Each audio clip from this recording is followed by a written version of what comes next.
bring? Jesus! What's he bring? Freedom!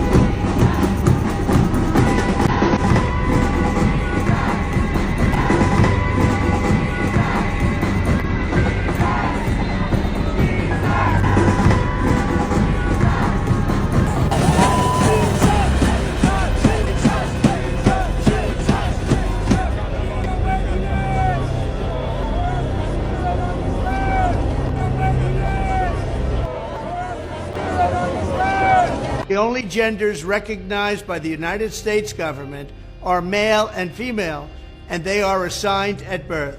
Here's my plan to stop the chemical, physical, and emotional mutilation of our youth. On day one, I will revoke Joe Biden's cruel policies on so-called gender-affirming care. Ridiculous. A process that includes giving kids puberty blockers, mutating their physical appearance, and ultimately performing surgery on minor children. Can you believe this?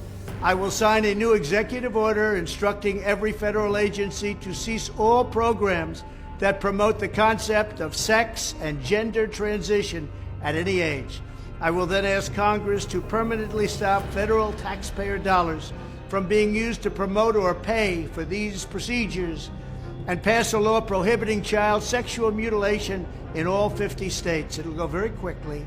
I will declare that any hospital or healthcare provider that participates in the chemical or physical mutilation of minor youth will no longer meet federal health and safety standards for Medicaid and Medicare and will be terminated from the program immediately. Furthermore, I will support the creation of a private right of action for victims to sue doctors who have unforgivably performed these procedures on minor children.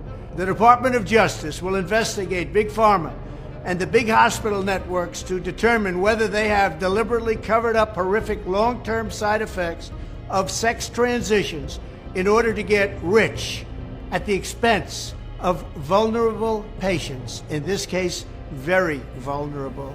We will also investigate whether Big Pharma or others have illegally marketed hormones and puberty blockers which are in no way licensed or approved for this use. My Department of Education will inform states and school districts that if any teacher or school official suggests to a child that they could be trapped in the wrong body, they will be faced with severe consequences, including potential civil rights violations for sex discrimination and the elimination of federal funding.